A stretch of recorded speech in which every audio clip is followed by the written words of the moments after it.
But yeah, cemetery culture is fascinating. I mean, you see the various types of graves.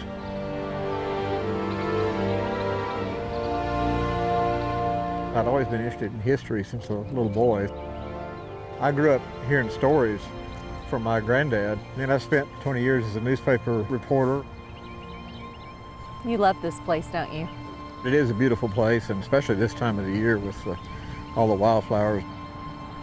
Each one of those dates has a story behind it. Wandering a cemetery in the Texas Hill Country is a world away from what Mike Cox lived with on a daily basis for decades. He's a newspaper man, then became the spokesman for the Texas Department of Public Safety and the Texas Rangers, spending years thrust into some of the most high-profile crime scenes and tragic events in Texas history. Mike leads us through this cemetery outside Center Point, which has a special place in Texas history. There are more than 30 Texas Ranger graves here, possibly as many as 40, and that number's growing. There's more Rangers buried in this little small cemetery than any place else in Texas, and that counts the state cemetery in Austin and private cemeteries. The former Texas Rangers Association places these crosses, they call them Ranger crosses, at any known Ranger grave. Now, several of the modern Rangers have asked to be buried here. I expect that trend will continue. Why Center Point? There was a family named Moore, and they settled in this area, and for the Moore family, rangering was kind of the family business. I think there are 9 Moores buried here in the cemetery. I mean, you could almost call it the Moore Ranger Cemetery as opposed to Center Point Cemetery. How many of those 9 Moores were Texas Rangers? Well, those are the ones that are the Rangers. Nine of them were Texas Rangers. In the same family? Yes. Seems the Moore family started a tradition inside an organization known for tradition. Under the infamous 9-year rule of the carpetbaggers that followed the Civil War, thieves, murderers, and other fugitive criminals from every part of the country found sanctuary in the state of Texas. To combat this lawlessness, the state once again called into being the Texas Rangers, and no finer body of fighting men was ever known. My son, that's the Lone Ranger. Hi-yo, Silver, hoy! No law enforcement organization in history has been admired, glorified, and glamorized like the Texas Rangers. Books, magazines, movies, and television have embraced the Rangers as heroes and historic figures. While Mike Cox has authored several books on the Rangers, he's quick to point out the legends and the world's fascinations are quite well-deserved, to say the least. When you consider the whole history of the Old West, really the Rangers are right up there with George Armstrong Custer and Billy the Kid. I mean, they're kind of the big four, really, of American Western history. The Texas Rangers will be celebrating their 200th anniversary in 2023.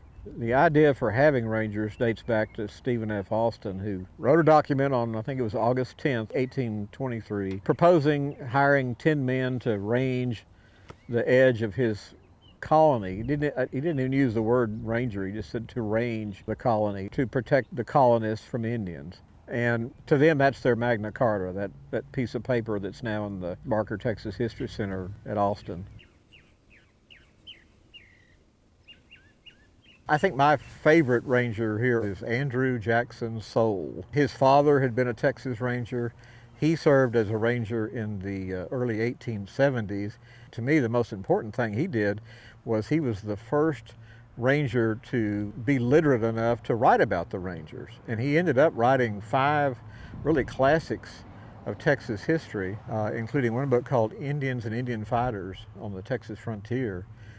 Which really is considered one of the prime pieces of Texana. True or false? One riot, one ranger. It's a great story. I think it's apocryphal. I don't think it really happened, but it's a wonderful story. Some Texas mayor is concerned that a riot may break out in his town. I often heard it associated with Dallas. The mayor sends an urgent telegram to the governor saying, you know, my God, I need a company of Rangers here to quell a possible riot. So the mayor is at the train station to meet the Rangers, and only one tall, lanky Ranger gets off the train, and the mayor rushes up to him and says, my God, where are all the other Rangers? And he said, well, you ain't got but one riot, do you? And so, you know, it became one of many One story. many stories. But it could have been true. Could have been true, and the only thing that's really super true about it is that I think that does accurately reflect, especially the attitude of the 19th century Texas Rangers. Decade by decade, more and more Rangers are buried here. They kind of want to be buried here now to hang out with the boys. They'd call each other, you know, my boys. The captain might say that. Like there's one retired Ranger captain here, John R. Woods. I mean, you know, he was, I think, born in West Texas somewhere and served all over the state, but never here. But he just wanted to be here because all these other Rangers are here. Be with his boys. Be with his boys, which It's I think almost is like the really cool. National Cemetery in Arlington, but here in Texas. Well, I've called it the Arlington of the Texas Rangers right here.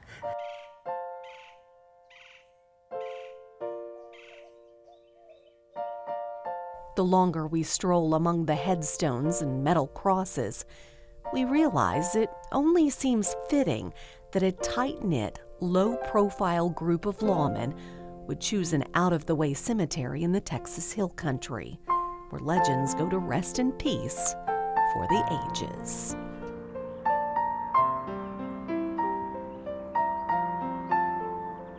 I think because of my connection with the DPS and the fact that I knew some of the people buried here, and this will always be a special place for me.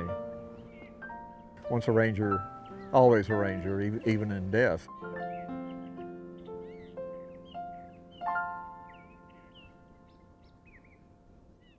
I love that story. Me too, and we've got plenty more where that came from. Just click on the subscribe button and keep traveling with us.